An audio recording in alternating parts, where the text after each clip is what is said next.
Welcome to my YouTube channel. उम्मीद है आप सब अच्छे से खैरियत से होंगे.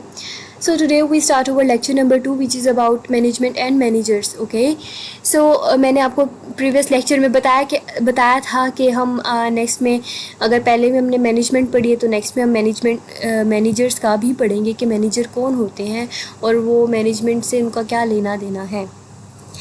Who are manager? The number one question is that is someone who work with and through other people by coordinating their work activities in order to accomplish organizational goals. Manager एक ऐसा पर्सन होता है जो मुख्तलिफ लोगों के साथ मिल के काम करता है, उनके साथ काम करने में हेल्प करता है, उनको बताता है कि काम किस तरह से वो बेटर तरीके से कर सकते हैं, और उन सबका एक ही मकसद होता है कि उनको एक ऑर्गेनाइजेशनल गोल को पूरा करना होता है. ठीक है, अगर एक ऑर्गेनाइजेशन बनी और उनका मकसद ये है कि उन्होंने सबको खाना खिलाना है, ठीक है, मतलब उनके एरिया में जितने लोग हैं उन सबको, गरीब गुरबा जो हैं उनको खाना खिलाना है, तो वो फिर उसकी स्ट्रैटेजी बनाएंगे, उसको इम्प्लीमेंट करने के लिए एक पूरा प्रोसेस करेंगे. लेकिन मैनेजर फिर क्या काम करता है कि वो बताता है कि ये काम इस तरह इस तरह इस तरह इस तरह करना है. ठीक है, गोल क्या होता है, खाना खिलाना होता है, लेकिन उसको स्ट्रैटेजी कौन बनाता है, manager. What do manager do? Manager क्या करता है? 5 कैटेगराइजेशन स्कीम्स हैं. While making mind what do manager do. Okay, traditionally a manager job has been classified according to the following 4 functions. कि मैनेजर की जो जॉब होती है उसको हम 4 फंक्शंस में क्वालिफाई करते हैं. हमने पहले पढ़ा था पोल्का के बारे में. ये दिस इज़ व्हाट वी से इट पोल्का.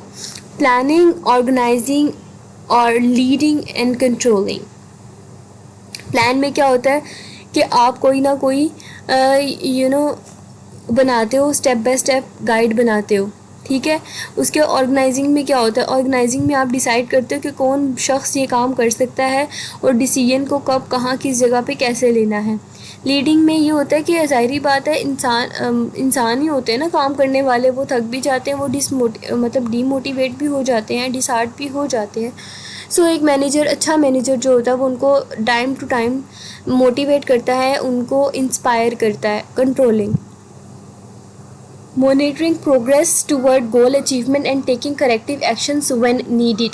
अब ऐसा नहीं है कि आपने एक टीम बना दी, वो काम करी, अब बेशक वो अच्छा काम करे, गंदा काम करे और आप बस देख रहे हैं. नो, अगर वो काम में थोड़ा सा मसला करी तो if you are manager then you have to do such you have to take such corrective actions, और उस बिना पर आप जो है वो अपने सिस्टम को और बेहतर ज़्यादा चला सकते हो. क्योंकि ज़ाहिरी बात है, जब लिमिट्स ख़त्म हो जाती है ना किसी भी चीज़ में, तो वो चीज़ लिमिटलेस हो जाती है और उसके बाद फिर उसके इम्पैक्ट बहुत बुरे होते हैं. तो लिहाजा जो चीज़ जितनी जिस क्वांटिटी में है और उसको जिस क्वांटिटी में होना चाहिए, अगर वो उतनी ही है तो तब तक वो फ़ायदा देती है, अदरवाइज़ वो नुकसान का बाइस बनती है. तो कंट्रोलिंग में भी यही आता है कि आपने हर चीज़ को अच्छे से देखना होता है कि आपका जो मैनेजमेंट के अंडर आज जो जितनी भी ऑर्गेनाइजेशनल एम्प्लॉयज़ आ रहे हैं वो किस तरह से काम करें, क्या वो काम सही कर भी रहे हैं या नहीं. मेकिंग थिंग्स हैपन, चीज़ों को मुमकिन बनाना. ऐसा नहीं है कि प्लान भी बना लिया, ऑर्गेनाइज भी कर लिया, इम्प्लीमेंट भी हो गया, मोटिवेट भी करें, लेकिन रिज़ल्ट नहीं आ रहा. ऐसी चीज़ बनानी है जो वर्क भी करे. Meeting the competition. अब आपने देखा होगा कि सम सॉफ्टवेयर हाउसेस में ऐसा होता है कि एक प्रोजेक्ट लिया हुआ होता है, कस्टमर कहता है, यानी कि क्लाइंट कहता है कि मुझे हफ्ते को ये प्रोजेक्ट चाहिए ही चाहिए, लेकिन वो प्रोजेक्ट तैयार नहीं हुआ होता.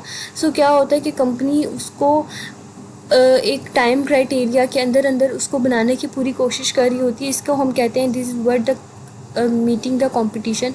के एक जैसे अब ये समझ लें कि कोई और अदर कंपनी है, वो कहती है कि हम ये काम इतने टाइम में कर सकते हैं, तो हम कहते हैं नहीं, हम इस काम को 5 मिनट के अंदर भी करने की सलाहियत रखते हैं. तो this is what we say that it is a competition. Organising peoples. Organise किस तरह से कर सकते हैं, जब आपको पता होगा कि कौन से बंदे में कौन सी खासियत है और किस बंदे से कौन सा काम लेना है. लीडिंग में अगेन वही बात आ जाती है कि मोटिवेटिंग और इंस्पायरिंग वर्कर्स. अब आपको अच्छे से मालूम हो गया कि मैनेजर जो है वो क्या क्या काम करता है, इसलिए मैं नीचे वाला इतना बता नहीं रही, क्योंकि आपको ऊपर से हर चीज़ बहुत अच्छे से समझा दी गई. ये ज़रूर पढ़ लें कि manager must read and attempt to interpret the situation configurancies facing them before deciding the best way to work. Okay, manager देखिए हर चीज़ पे नज़र रखता है कि कौन सी चीज़ किस तरह से चल रही है और अगर वो किस दूसरे तरीके से चलाई जाए तो वो किस तरह बेहतर हो सकती है। तो this is what we have to you know stay in our mind کہ مینیجر کیا کچھ کرتا ہے اور اس کے لیے کیا کیا چیلنجز ہوتے ہیں فیس کرنے کے لیے۔ what is management؟ مینجمنٹ ہم نے پڑھ لیا تھا، اور simply speaking management is what manager do۔ Manager کیا کر رہا ہے اسی کو ہم مینجمنٹ بولتے ہیں، جسٹ بیکاز کہ ایک مینیجر کا امپیکٹ ہوتا ہے اپنے امپلائیز کے اوپر۔ اگر وہ خود لیٹ آ رہا ہے تو وہ باقیوں کو کہے کہ جلدی آؤ، تو باقی بھی آبویسلی کہیں گے کہ خود لیٹ آتے ہیں، خود جلدی نہیں آ سکتے اور ہمیں کہہ رہے ہیں کہ جلدی آؤ، how is it possible? So manager کو مینجمنٹ کے لیے پہلے اپنے آپ کو صحیح کرنا پڑتا ہے، اس کے بعد وہ کچھ اور کر سکتا ہے۔ Why study management? ہم مینجمنٹ کیوں پڑھیں؟ امپورٹنٹ ہے مینجمنٹ بھائی، اگر آپ لڑکی ہیں نا تو تب بھی امپورٹنٹ ہے، اگر آپ لڑکے ہیں تب بھی امپورٹنٹ ہے، جسٹ بیکاز اگر ایک لڑکی ہے سم ہاؤ اس کی شادی ہوتی ہے، اس کو ظاہری بات ہے اپنا گھر بھی سنبھالنا ہے، اور اگر وہ بزنس وومین ہے اس کو اپنا بزنس بھی کیری آن کرنا ہے، اگر اس کو مینجمنٹ نہیں آتی وہ تو پینک کرے گی، وہ تو کام نہیں کر سکتی ہے۔ اسی طرح similarly in the case of man, اگر اس کی شادی ہو گئی ہے تو اس نے گھر کو بھی دیکھنا ہے، اس نے اپنی بزنس لائف کو بھی دیکھنا ہے۔ بزنس لائف ہر کسی کا تو نہیں ہوتا، خیر اس نے اپنی یہ مطلب فائنینشیل سائڈ کو بھی دیکھنا ہے کہ وہ کس طرح سے اپنی ریکوائرمنٹ کو میٹ کرتا ہے۔ تو ظاہری بات ہے ان سب چیزوں کے لیے مینجمنٹ نہ ہو تو پھر چیزیں بے ڈھنگی ہو جاتی ہیں۔